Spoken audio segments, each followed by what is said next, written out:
Euzubillahimineşşeytanirracim. Bismillahirrahmanirrahim. Rabbi şrah li sadri ve yessir li emri ve hlul ukdeten min lisani yefkahu kavli. Selamünaleyküm ve rahmetullahi ve berekatuh. Yusuf just hacking or Suhail. Can you hear me well? Yes. Okay. Yes. So inshallah we will continue from the 10th word. And we have another guest.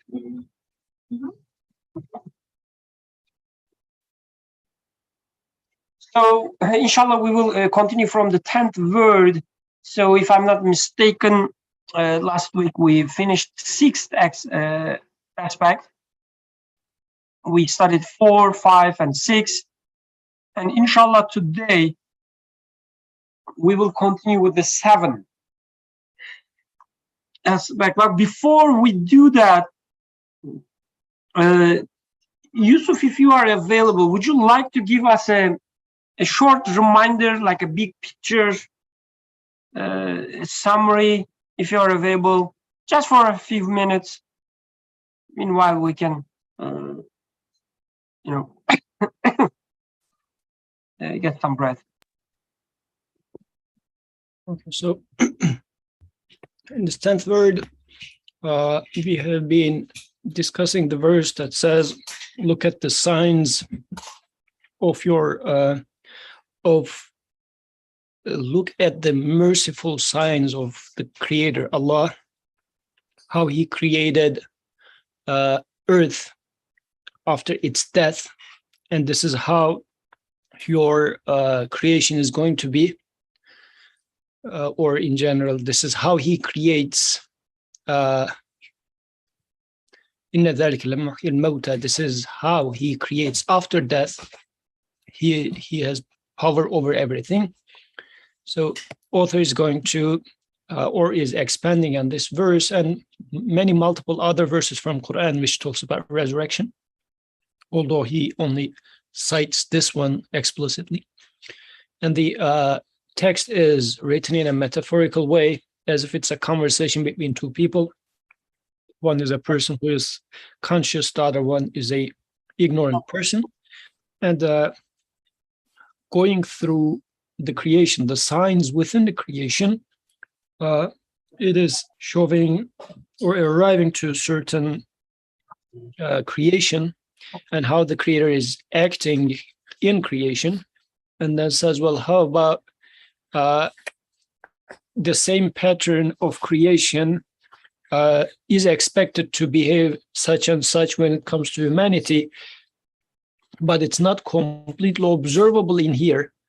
So, which in turn means that there must exist another realm in which this is going to be completed.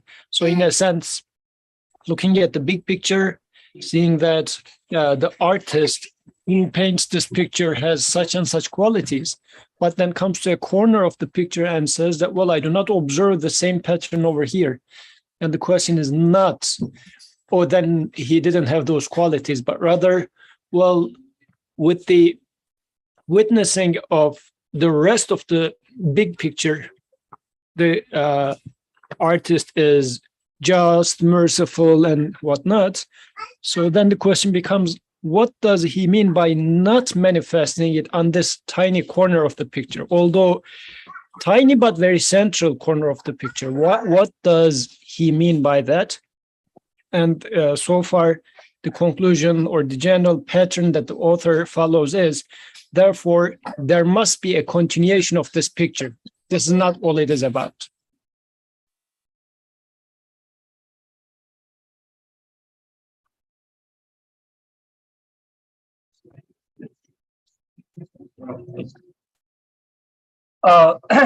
Jazakallah khairan. Okay, so then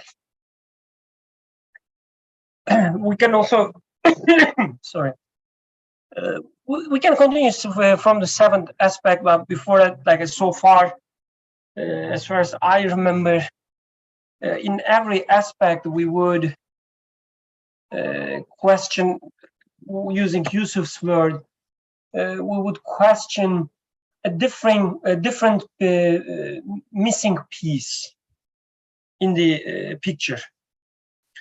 Sometimes we would say, okay, we don't see the full manifestation of justice, as if, at least when we first look at it. And then we would say, we don't see the full manifestation of wisdom, or everything is being given and then taken back. So everything is being temporary. So we don't see the permanence in the picture, so on and so forth. And all these individual pieces, I would say individually, points to the existence of another realm where there's a missing part, at least to our eyes, missing part will be manifested. So if there are any other comments or questions before we start, otherwise I will start reading the seventh aspect. And I just, okay, let's start reading the seventh. Seventh aspect, come, let us walk a little and see what is to be found among these civilized people.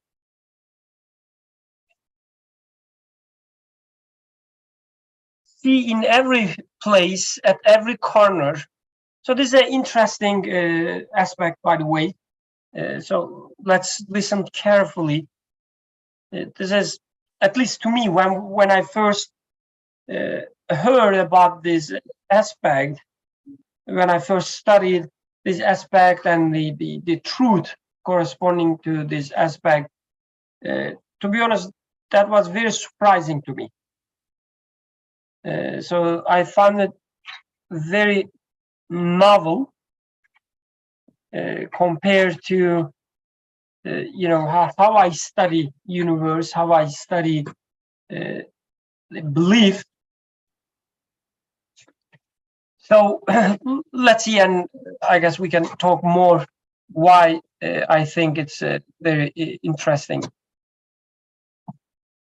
Come, let us walk a little and see what is to be found among these civilized people. See in every place, at every corner.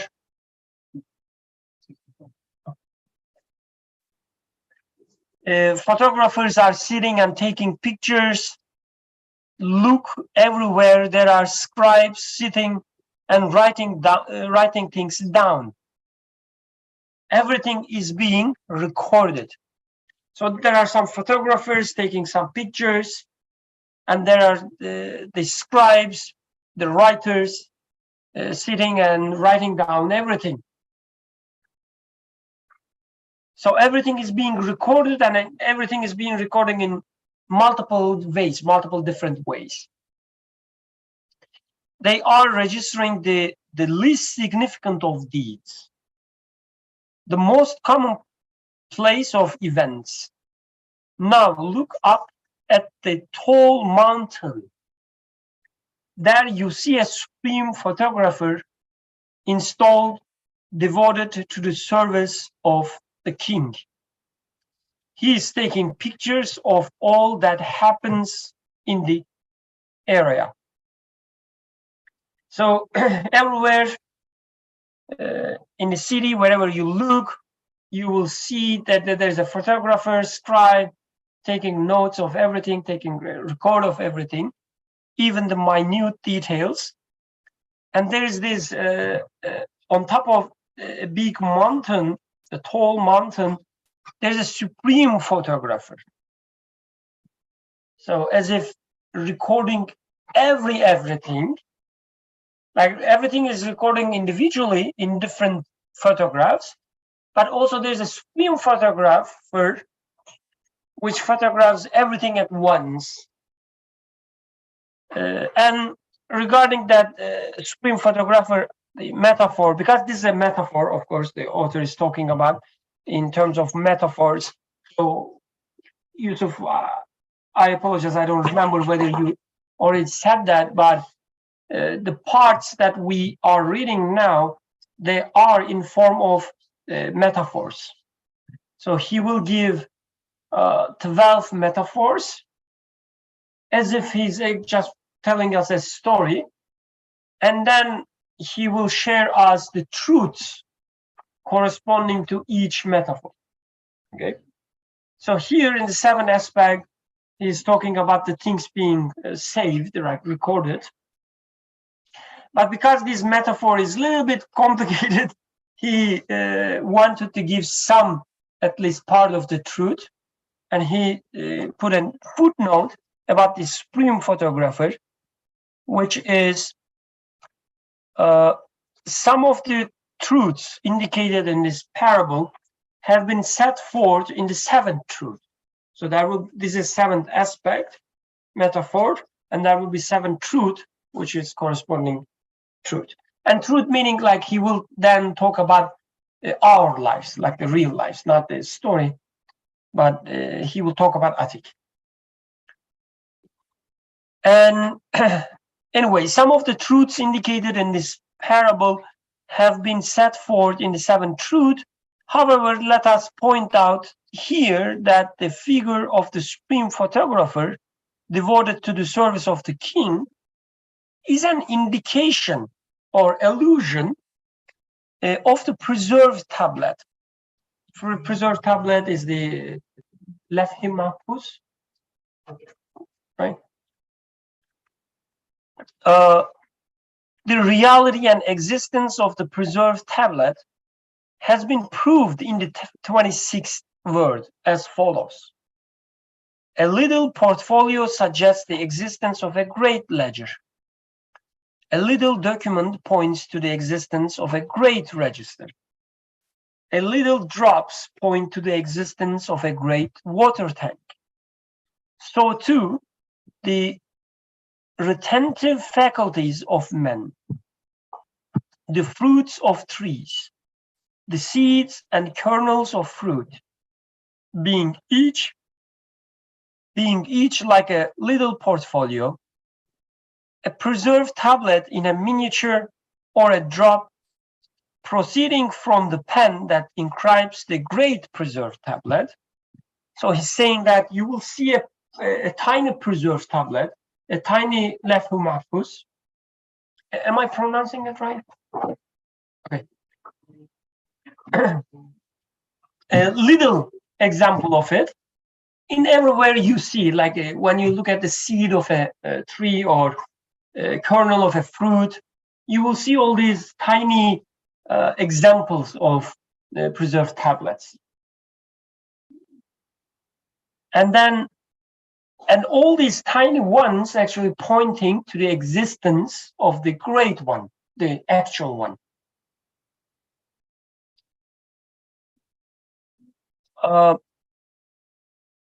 They point to, indicate, and prove the existence of a supreme retentive faculty, a great register, an exalted preserved tablet.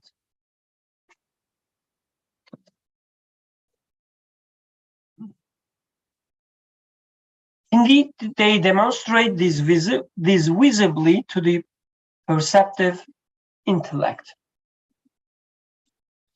So we will definitely talk about that, but let me finish the text first, and we can come back to this footnote again. The king must then have issued this order, record all the transactions made, and deeds performed in the kingdom. In other words, the exalted personage is having all events registered and photographically recorded. The precise record he is keeping must without doubt be for the sake of one day calling his subjects to account. So it's saying that if he won't call the subjects to account, like judge them, why he would keep all these records in the universe. And whenever you look at the universe, you see that everything is being preserved, being recorded. Again, we can discuss this later. Now, is it at all possible that an all-wise and all-preserving being who does not neglect the most banal doings of the lowest of his subjects shouldn't record the most significant deeds of the greatest among his subjects, should not call them to account, shouldn't reward and punish them? After all, it is those foremost among his subjects that performs deeds offensive to his glory, contrary to his pride, and unacceptable to his compassion, and those deeds remain unpunished in this world. So even the tiny creatures are being somehow, they are not discarded or forgotten. Everything is being recorded, even the insignificant deeds of the lowest of the creation. So is it any possible that the greatest among the creation, the human being, is not being recorded and so on? And because a human being usually acting against his, let's say, the desires, or perform deeds offensive to his glory. So it is it is certain that there will be a judgment.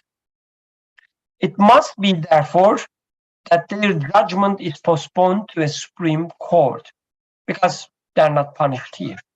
Like when you say, no, this creation doesn't mean anything, everything happens by itself, you don't see a thunderstorm starting and, hitting you, a thunder hitting you.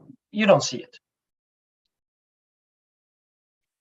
So, okay, I'm going back to beginning. And let's start discussing the seventh aspect. It's all about things being preserved. And he also talked about the supreme preserved tablet. So what do you think? What are your thoughts about things being preserved? Do you agree with the author, first of all, that everything is being preserved, recorded? Or is it something new for you?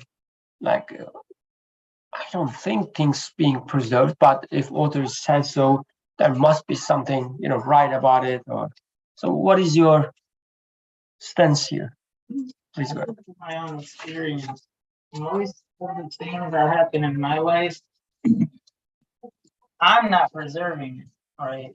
Like, I don't have any recollection or memory of most of the things that I do, but maybe one of my family members, they might say, "Oh, remember when you did this or that?" And I was like, "No, not. I don't, but they do. They have very."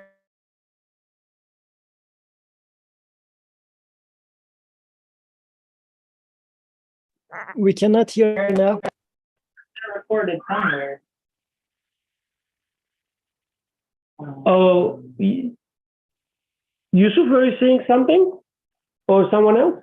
Now we can hear. We were not able to hear for a few seconds. Oh, okay, because I didn't know it would connect it automatically. It seems just a second. Now we are on Bluetooth, I guess. Yes, okay. How about now? How is the sound? Is it better now? Much better now. Okay.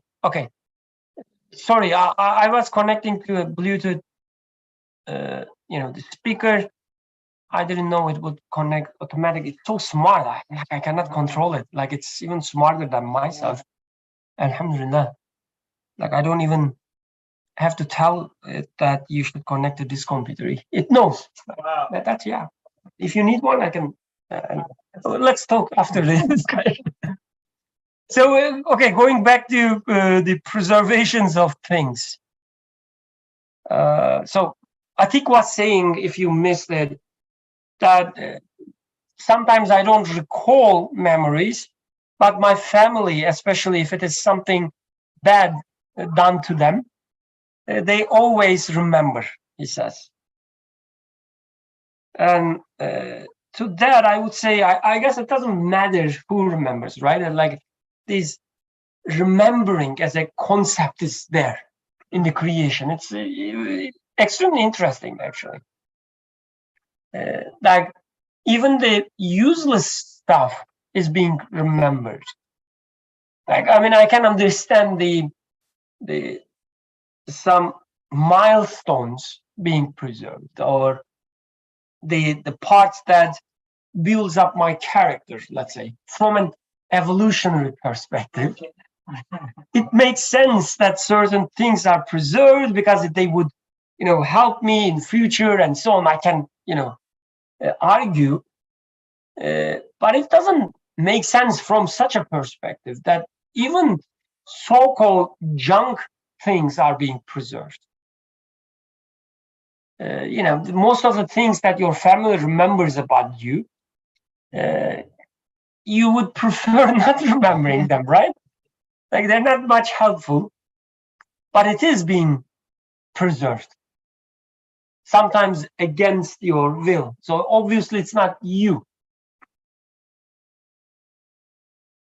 Yeah, please. Yeah, you have to speak. Okay. Yeah. So initially, when I was listening to you read this paragraph, there seemed to be this emphasis between, recording, or let's say preservation, but preservation doesn't seem active enough for what the sort of story that he's giving. There's this sort of like active recording, right? Whilst preservation is to me feels more like, let's just I don't know, something more to do with artifacts, or bookkeeping, but just for the sake of it almost. Whereas recording there's a sense of accountability, there's a sense of authority, and and the example he's giving of like this was it a supreme photographer like on the tallest mountain, sort of like kind of gives a big brother imagery as well. And my first impulse to that, all of this sort of imagery is, I don't want that. I don't want that sort of recording. Like, what about my sense of privacy even? And that sense of privacy has also been given to me. Like, I don't want sort of this 24-hour surveillance on me. What kind of king? I wouldn't want this king myself. But it's interesting that alongside, like it made me think of an example of if I'm driving on the street and there's a light, sometimes I'll see that there's a camera, right? And if there's a camera, I might be even more careful to stop at that red light. But let's say I don't see the camera and I'm being a little reckless and I drive past the red light. I might not have that preservation. It's only a sort of external recording that's happening that later on I'm notified about. But I see that in my life, when I do something that goes against my human conscience, my human human conscience is what I'll go with. Whether I'm externally, let's say, for lack of a better word, recorded or not, I might not be able to immediately confirm. But I know that I myself am recording that because, it's interesting you were saying family members or close people will remember, the bad things that you do to them. But I'll remember as well specifically the bad things I did. Even if it's, 16 years ago, I'll know exactly what I did when I was 10 years old that was unjust to that other person that haunts me to this day. And I'll say, why did I do that? You are a responsible person. It's just reckless. What I'm trying to say is, when I act unjustly, there is this sort of internal preservation or internal recording that will happen within me as well. That shows me that there's a sense of every sort of active mind is being recorded, and that internal recording, let's say through the faculty of one's like conscience, signposts to a more grander form of recording or accountability as well. Because I don't necessarily choose for my conscience to hold me accountable, but it does. And it holds me so accountable that it might make me restless and still go back to like 3-4 memories I have of, certain things that I did unjustly. So I there's what I'm trying to get at shortly is that even the sort of we can a grander or more comprehensive accountability or form of judgment is signposted by the sense of accountability that I find in myself that's there without choice. And that I think is an example of that. Like that spirit photographer is going on inside me as well. Jazakallah. Oh, Yusuf, please go ahead.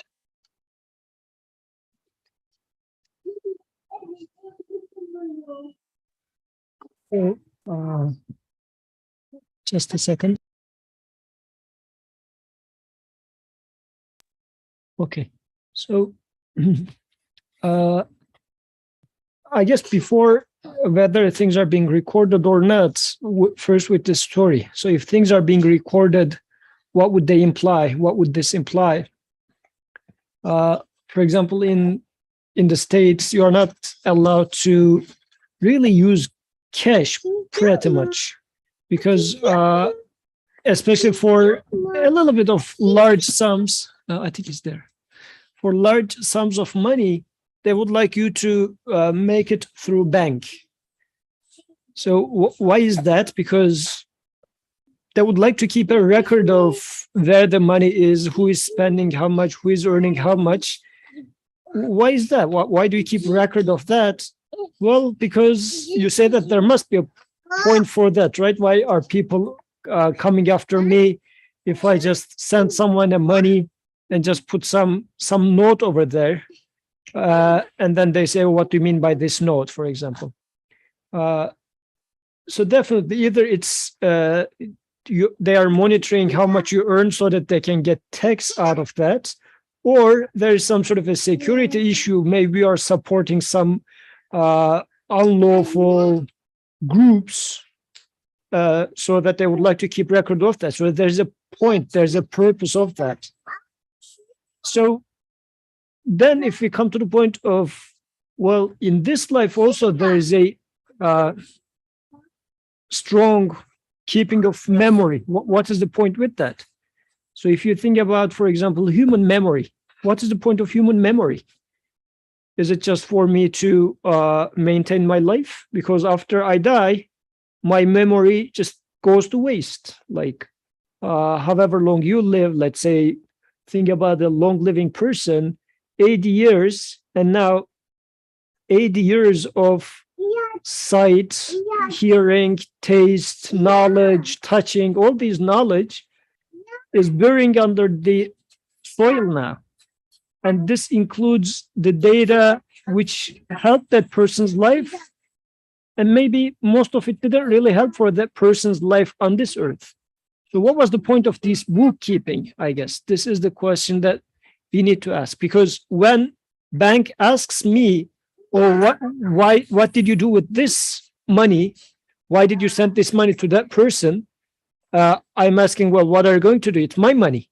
They say, no, it might be your money, but also it's part of a public security. So you cannot freely, even in this country, you cannot freely spend your money. You cannot freely transfer your money to some arbitrary person. And there's a reason for that, actually. It's not only like exaggeration, but they're saying that, well, we cannot trust people. There are people with bad intentions, and we would like to make them spend money without being monitored. We would like to prevent potential terrorist attacks before they happen. So rightfully, we are asking that question, they would say. So now I need to ask the same question. Why is this memory is being kept? Humans has memory, animals has memory, plants has memory, or even, Grand Canyon has a memory. Like even the stones has a memory. However, million years ago, all the stages of geologically what has happened is recorded there. So why is this memory being kept? So I think this is overall, this is a good observation that memory is there. And now author says this is because there must be a purpose all these records are to be used.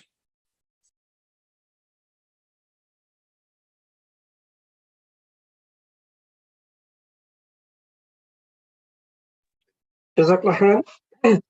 Just to make things more, real and concrete, let's people who never seen Grand Canyon, let's speak about it, please. So I will talk about Grand Canyon now, and I will give an example. Only if Abdurrahman was here, he would give, I'm sure, better examples. But yes, even the rocks is a medium of recording, active recording. Like whatever happens to them, you can read their history if you know their language. And this goes to, I guess, the tiniest, even the tiniest particles. So I'm sure there's a language of these particles, if you know, which tell you what happened to that particles. Any comments so far? Any questions? I think I can see your hand, so if you want to speak, please speak directly. I don't know if this is part of what Yusuf was asking about, but what is the purpose of all those photographers, all those people keeping record, all those agents keeping record? If there is the king who has, the supreme king who has, who's all-knowing, who has knowledge of all things at all time, and has a record within themselves. So what is the purpose of that act of keeping record from all these other sources?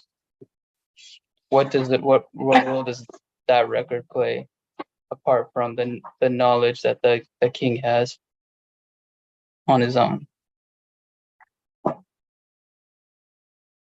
Anyone else wants to take a stab? I mean, yeah, I would say it's a reminder to the individuals themselves. They might forget that there is a king who's recording it, and so these instances of recordings would be a reminder, like, is of their own benefit to know that they are being recorded if they forget. Would you like to add something? Yusuf, please go ahead. I mean, to Sial's point, actually, how do I know that there's a king who is all knowledgeable? Actually, the fact that things are being recorded is an indication that he knows everything, is one of the indications that he knows everything. I mean, I cannot assume that he is all-knowing. I cannot say that he is all-knowing because he says so. But if I just look at the creation, the way, for example, babies are being created, or the way trees are being made by seeds, for example. If you look at a seed, you would say that, oh, the one who made that tree already knew what it was going to be like, because he already have written it in the seed before even the tree came out to the existence in front of my eyes. So he is all-knowing in this sense that, I mean, this is just one example, but there are tons of examples like that. And even when it comes to my memories, I say that, oh, the one who knows everything, the one who protects everything, actually, the name Hafiz. How do we know that the creator is the protector, Al-Hafiz? Because he's protecting or preserving my memories. So all those divine names, actually, we get to conclude to them based on what we observe, what we experience in this creation. So when it comes to Quran, for example, Quran talks to us about Ar-Rahman, Ar-Rahim, Al-Hafiz, Al-Razzaq, and the creator, who is the speaker in Quran, says that I am the provider, I am the sustainer, I am the all-knowing, I am the just. So then I would say, oh, the one who speaks in the Quran is also speaking, but if you like, by way of showing it, by the words of power through creation. So the memories, human memories, or the memories that are kept in Grand Canyon, or the memories that are kept in the seeds of a plant, are all signs, clear signs that the creator is Al-Hafiz, the preserver, because there is someone who is preserving that. I am not the one who preserves my memories. I am not the one who records, let's say, my family history in my genes and transfers it to my offsprings. So there must exist, actually, based on all his actions, I would inevitably conclude that there must exist a preserver, Al-Hafiz. So this is why, because the way I heard Sial's question was, if there exists an all-knowing creator, is there a need, or what is the point of having those small recorders? Actually, the small recorders is how we know that there is a protector, preserver one. And those small recorders are not recording by themselves, actually. It is the preserver who is preserving behind all those apparent preservers. For example, like right now, I am speaking. But if you truly ask, what portion of that speech belongs to me? Is it my knowledge? Is it my power? Any of these? Once I just analyze it into pieces, I will realize that actually almost none of it, and I am putting almost in there within quotation marks, almost none of it belongs to me. Then whose act is this? Who is the creator of this act from beginning to end? So therefore, my speech right now is a manifestation of a speaker one, al-mutakallim. So this is why those, like, of course, this is a metaphor. And he says the king has agents and photographers all over the place. This is how we observe them. And of course, this is an example, an imperfect example, in which king is one person, king is in need of a photographer to take pictures. But when it comes to the creation that I live in, what's a photographer? Let's say now, Sial's ears are agents or photographers. His eyes are photographers. But is it really Sial's eyes? Does it belong to him? Or that eye and the pictures that this eye is seeing right now are being created by the one who sees? And the ears that Muhammad Sial is now hearing with, do they really belong to Sial? Or is he the one who is hearing? Or the one who hears everything hears what I am saying and makes Sial hear this as well? So this is why this is just a story, a metaphor to make us understand the topic a little easier. But of course, it's imperfect. So all those imperfections, when we apply it to our reality, all these manifestations make us see, make us realize that, oh, since there is this hearing, the idea of hearing that I am experiencing, this all points to the fact that there must exist an all-hearing one. Because none of the causes that I observe, my ear, me, or anything of this sort, is capable of giving the hearing to me. Therefore, there must exist an all-hearing one.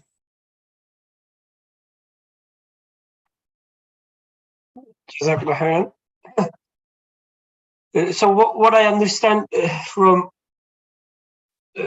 what you said, Yusuf, is that the author's style and approach is, rather than starting from the creator, meaning we already know that the creator is X, or we already know that the creator is Y, because we are all Muslim, we believe in that already.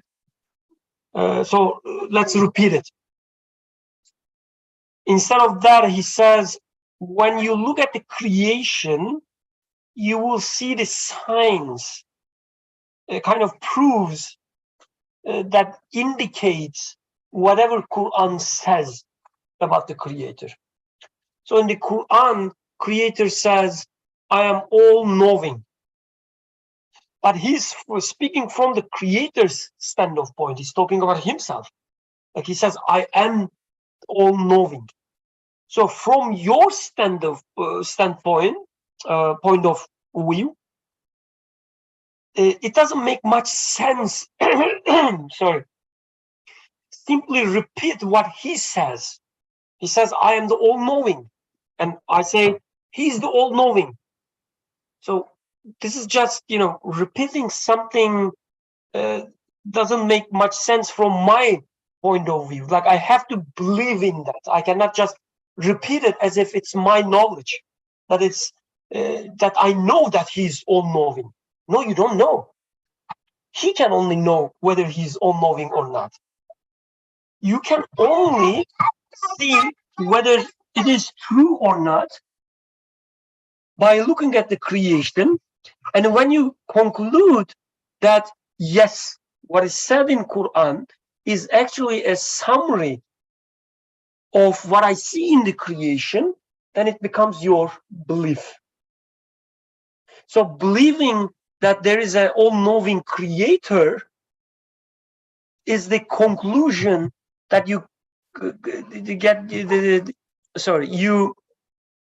reach from the creation.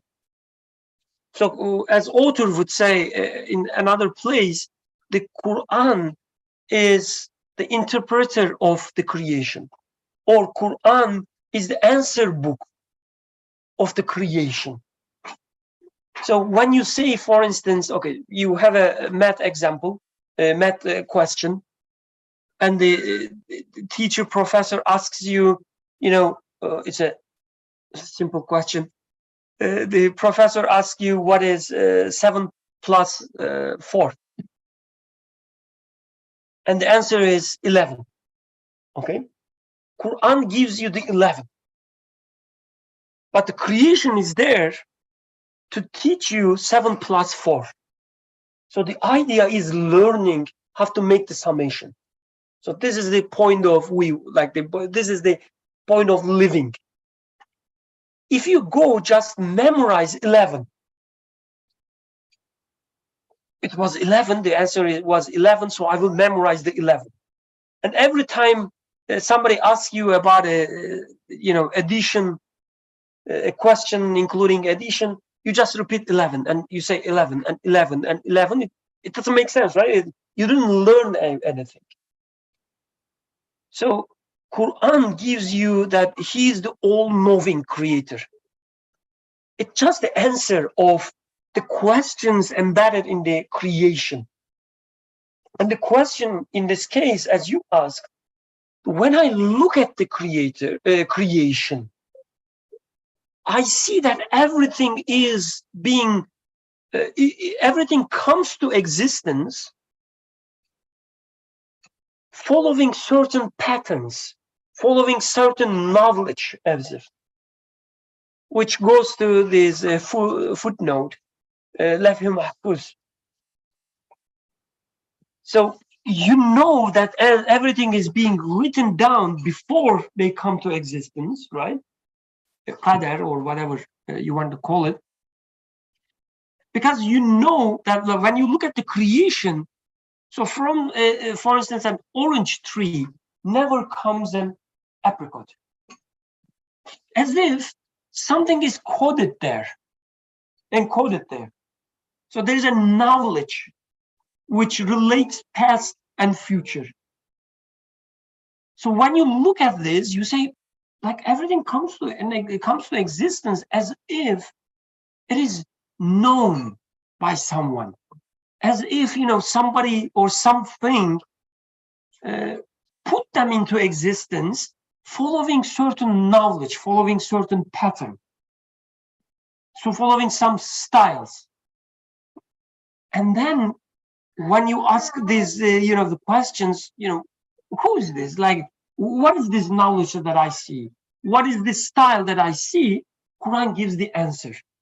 It says, yes, there is an all-knowing creator. But you wouldn't know its truth if you didn't see what's going on in the creation. So for instance, we were talking about these people from another religion. I will not give the name for the sake of being safe. So they, at least from your point of view, like they believe certain things which doesn't make sense. So when you say, for instance, it doesn't make sense, what do you mean? Is it like it doesn't make sense because it is the opposite of what is written in Quran, or it doesn't, fit the Quranic story? I think this is not what you mean, right? You say it doesn't make sense, and what you have in mind that when I look at the creation, my life, what they say doesn't fit. So the same way, you believe that there is an all-knowing creator because it makes sense. It fits to what you observe, what you experience in the creation. Hence, author always would start from the creation. And he would say, everything is being preserved, hence there must be the preserver. And Quran will say, yes, there is a preserver. It is the one who created you. And you will say, okay, now it makes sense. So you know that he is the all-knowing creator because you experience knowledge, the manifestations of the knowledge in this creation. Any questions, comments, any parts that doesn't make sense? I mean, in what I say. Sorry, I am just jumping in. So just to summarize what you said in one word, belief in this sense, you used it in two different contexts. Belief, the way now Iman is, it is being secure and content and convinced, like thoroughly convinced. But when you also say, like people of another religion believe in something, the way Quran is mentioning this is they say, like, for example, they say Jesus is Son of God. And great point. Yes, please go on. Great point. Whenever such points are mentioned, Quran says this is the word in their mouth, as if it is not a conviction. It's a word in the mouth. It doesn't really go deeper than your mouth. It's not in your chest. It's not, it's not a conviction. It's not really belief in this sense. So this is why in this regard, belief is like imitation or just a speech, because this is how we saw from our forefathers, doesn't apply to become the word Iman. Like in English, Iman is being translated as belief, but maybe it's worthy to make that distinction. That's a fantastic point, because the way Quran describes belief, the Iman, let's use Iman. The way Quran describes Iman, it's such a distinct thing. Like it's significantly different than how we use it. So for instance, we will loosely and very, let's say, freely say that, oh yes, I believe that there's a creator who created everything. I believe in Allah, we say, right? Quran says, all those who believe, don't say we believe. The belief didn't, came down to your heart. So it's a process. It's a feeling security.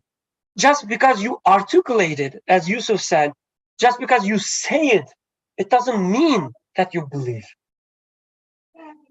In order to believe something, you have to be convinced. You have to be, and with this conviction, it's not only that, yes, I don't question it anymore.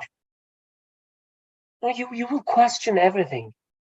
Don't lie to yourself. You should question everything to a certain point, at least. But the belief is the state of security. You say, okay, when I accept it, when I come to this conclusion, it fits to my reality. It fits what I experience. It fills the gap that I needed. I can see the benefits of it. I can see the fruits of it. So I guess this is the security. So for instance, you believe that your mother loves you.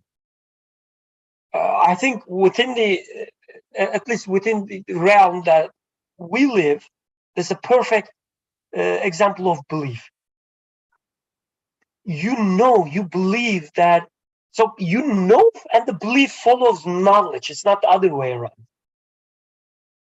You cannot believe something you don't know. You cannot believe something that you haven't experienced. You cannot believe, for instance, there is a person in the other room that we never visited.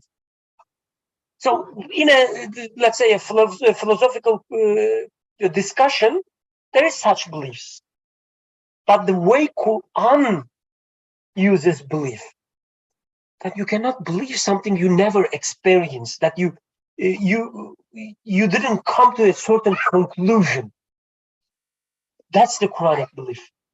It doesn't come from your ancestors. It doesn't come from your culture. Of course, I believe in God because I'm Pakistani. Of course, I believe in Prophet because I'm Turkish. It doesn't work that way, at least within the Quranic context.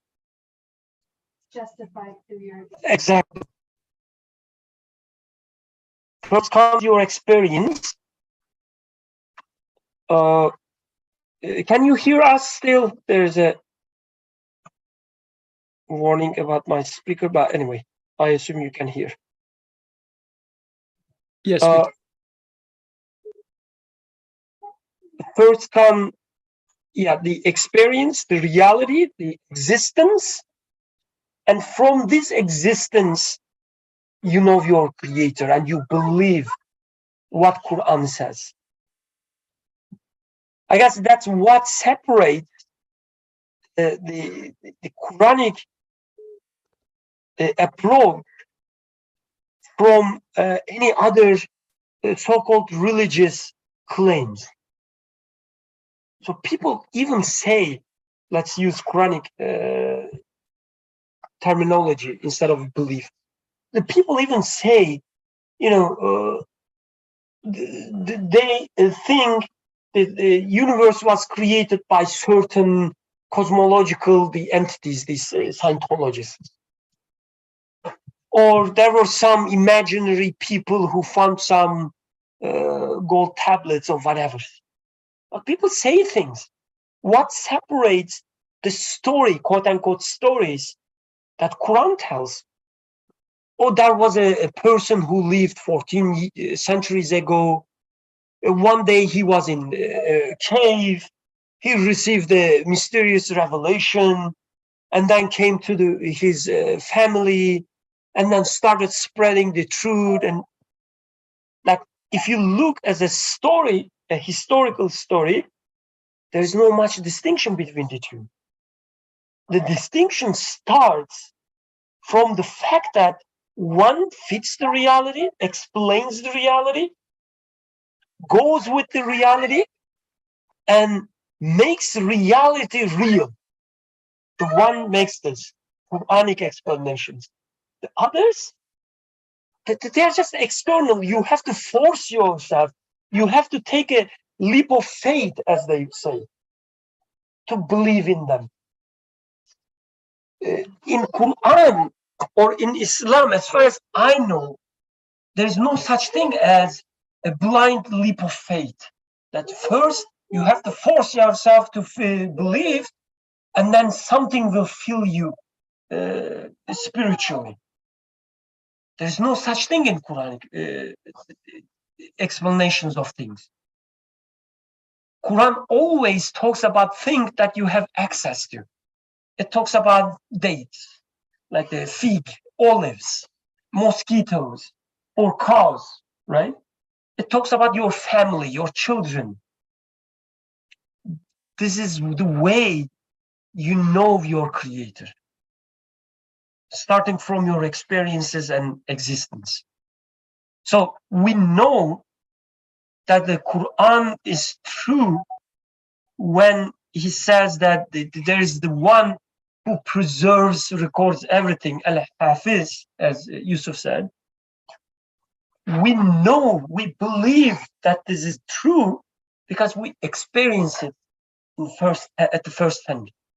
In the first hand or at the first hand? First hand. Okay, we believe, yeah, we experience it first hand. Any comments, any corrections to what I said? Oh, by the way, Yusuf, this was a one-word summary of what you said. Because you said you would summarize what I said with a one word, right? You said, and then came the paragraph. Should we continue? Should we? Is there any comments, discussions here? Oh, No. Oh, who's good? I mean, if there's something that doesn't make sense, please say so. Like, you don't have to be shy here. I'm just curious about like the role of like the record keepers then beyond our what is visible to us, like the angels that are keeping record, what their purpose serves. But that maybe is a question about the way that like kind of the rules by which Allah has chosen for him to I don't know, like makes the like have things operate is just by through the use of these angels, even though they're not on their own, of course, they're not doing anything by their own ability. But why then does Allah use them as a medium, as record keepers? Why then do we have a book that this receipt of all our deeds that we look at when we pass through this life and we have that record? Like, what is the purpose of us receiving that record? What is the purpose of there being angels who basically do these things behind the scenes that we're not even seeing, but we will become aware of? So when you say we don't even see, so I guess we can take it in different ways. Like, one way, yes, I don't see them. Like, I don't see them, right, with my eyes. But so for instance, I don't see wind.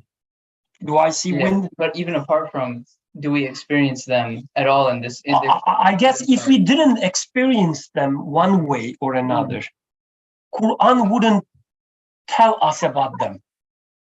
So the way I guess the revelation works is that you have an experience, sometimes consciously, sometimes unconsciously, and Quran either reminds you about this experience and explain them. Like, you have such experience because they point to that, Quran says. Because they tell you about hereafter, for instance, all these experiences that we studied within this 10th word, the author was listing all the experiences that we have in this creation that points to hereafter. So Quran says, oh, Birkan, you know that you have these interesting experience in your life. Do you know what they are? They are angels, Quran would say. Like, give them name and then explain to me what they are and why they are.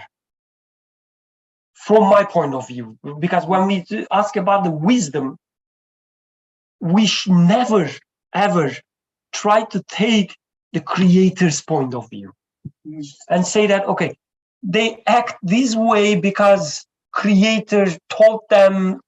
Like, you are trying to, what is it called? Like wearing somebody else's shoes? Yeah. That you cannot even imagine. Like, when you say creator, your neural system have a singularity point there. Like, you don't know what it means.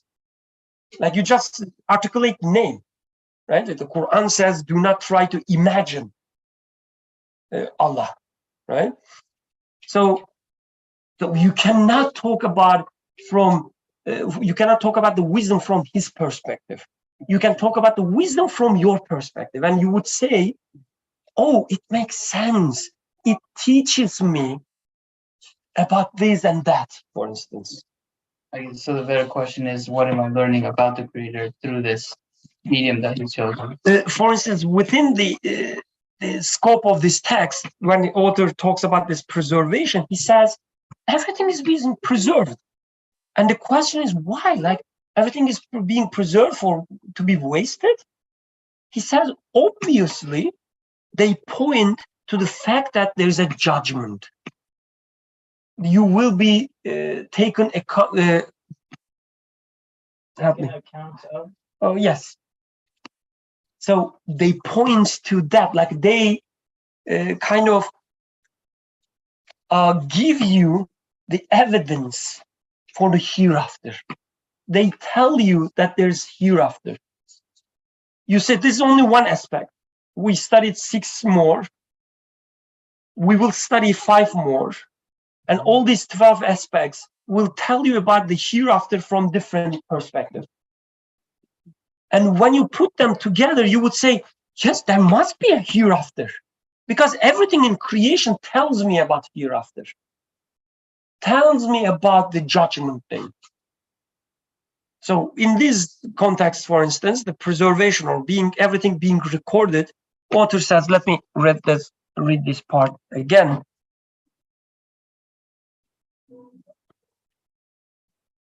The precise record he's keeping must without doubt be for the sake of one day calling his subjects to account.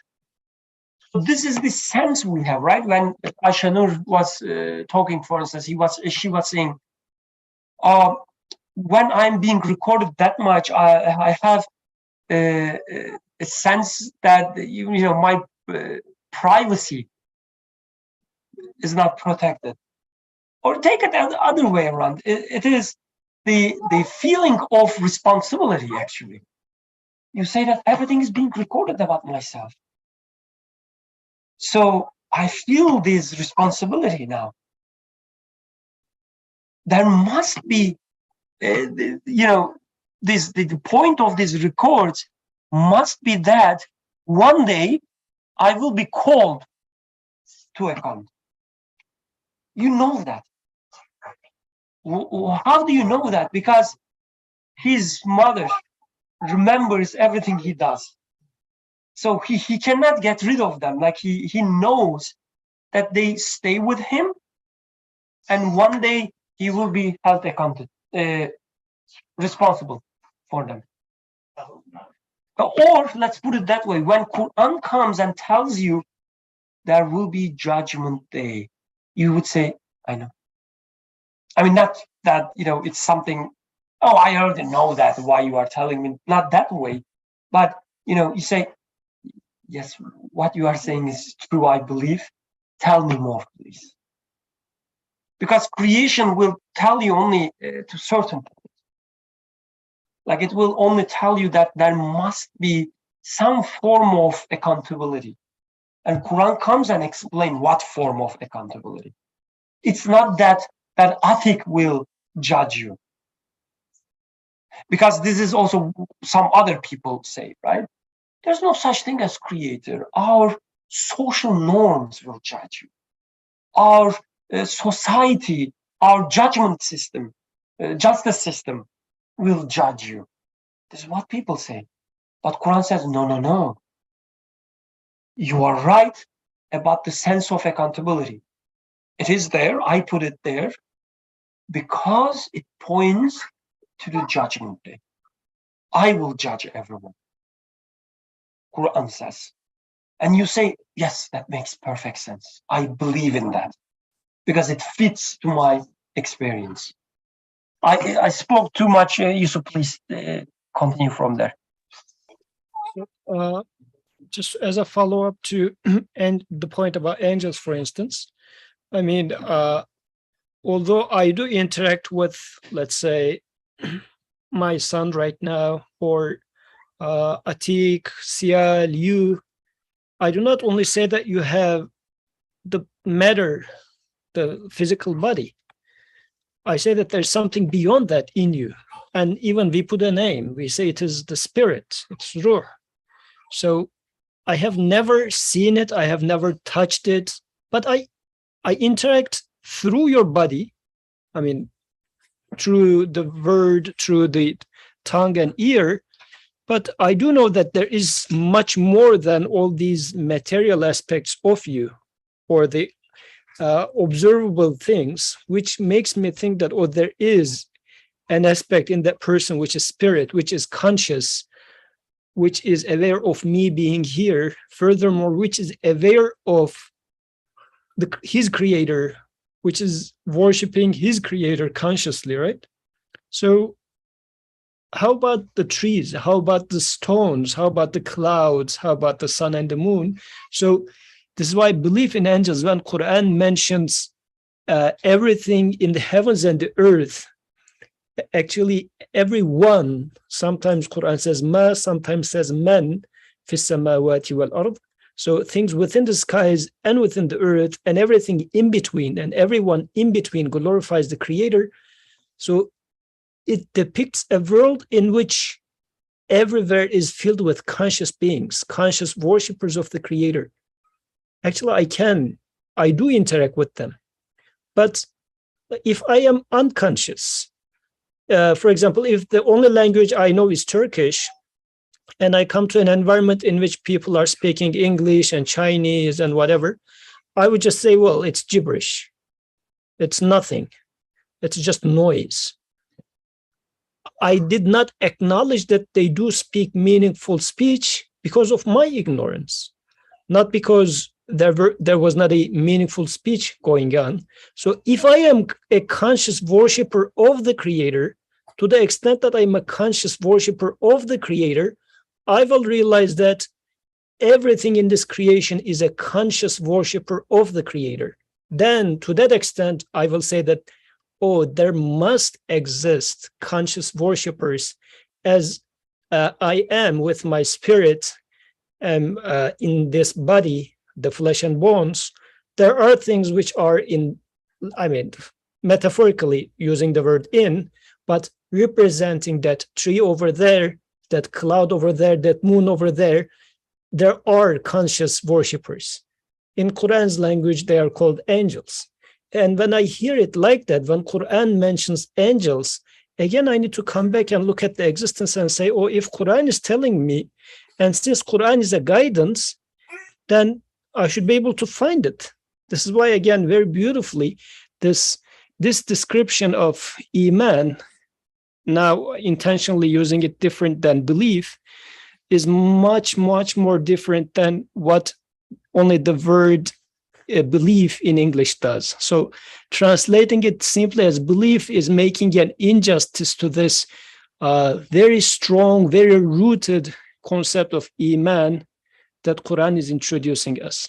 And now that we are applying the same thing to resurrection, belief in resurrection, Iman in resurrection, actually, Iman bil yawm al-akhir, then this is saying that, oh, you can be as sure, as confident, based on what you observe and experience in your life, in your day-to-day life, you can be as sure and as confident that there must exist an afterlife and the after aspect of everything.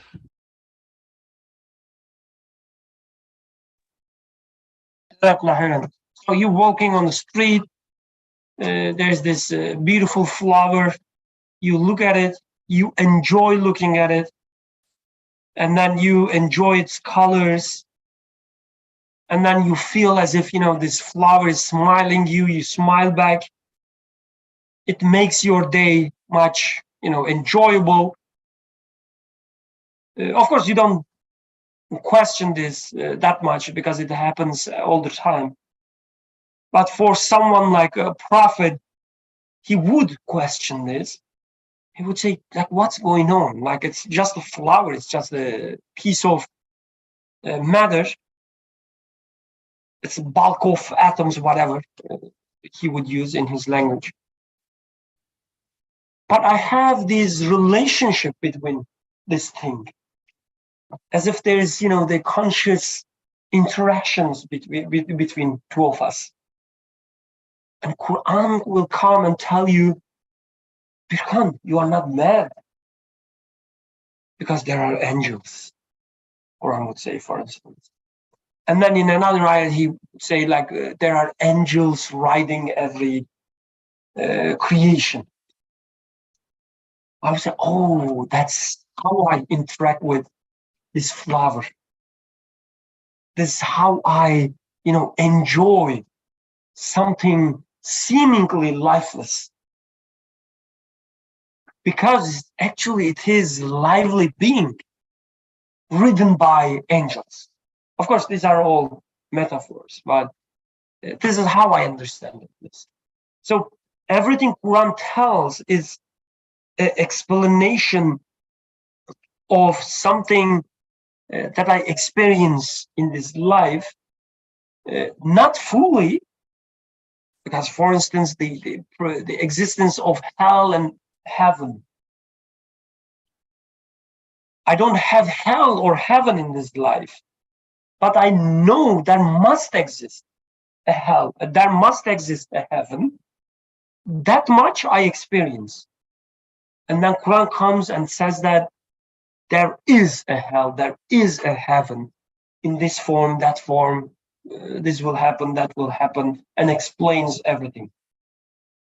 But there's always one-to-one match between what Quran says and what is out there in existence.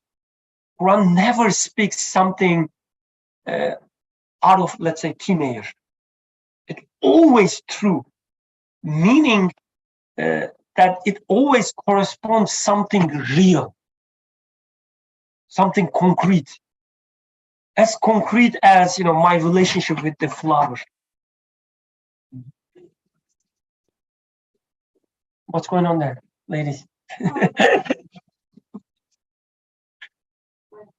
So we have 14 minutes, but because the Maghrib time is getting closer, I was planning, I plan to finish 7th, 8th, and 9th aspects.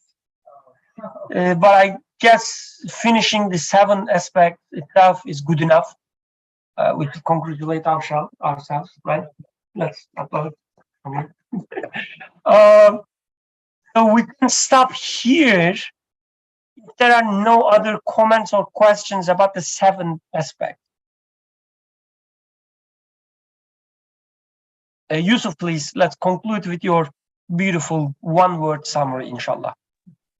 Inshallah, yes. My intention was to make a summary, actually. So what we discussed and concluded here is pretty much saying, do you have memory? Therefore, there must exist resurrection. You have memory, that means you are going to be held accountable. You see that this seed of the apple has a memory of the life of that tree. Therefore, there must exist a resurrection. So this is so beautiful way of looking at existence right now, because just imagine something bad happens to me, and then I say, oh, I did such and such, this is why this is happening to me, right? And those moments are rare in our lives, and we value them so much, right? And we say, oh, yeah, this is why it happened to me, I know. So my creator is now telling me something. But if you think about it the other way, my creator is telling me that I'm going to hold you accountable. Whenever I see a seed after I eat the peach and see the seed in there, I would say, oh, my creator, I know you will hold me accountable. So it will become as a speech of my creator, actually. The seed that I see in a fruit will become a speech of my creator, remind me that I'm going to hold you accountable, and also that I keep record of everything. Everything happens within my knowledge. I do watch over you. In the flip side, it also means I'm not neglecting you. Do you see that even the most insignificant life form, or even a non-living rock, I keep a record of them. I am watching over them. Why do you think that you are forsaken? I am watching over you. I am looking after you. I am paying very close attention to you and to your progress in life. I paid very close attention to the progress of Grand Canyon, those rocks.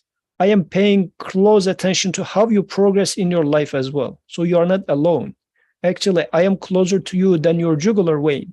So all of these I can hear if I pay attention to from a seed, from the tiniest memory that I remember from, oh yeah, years ago, I get to remember this memory with Atik. All these memories, for example, tells me that, oh, there must exist a resurrection. My creator knows about everything, and he keeps a detailed account of everything.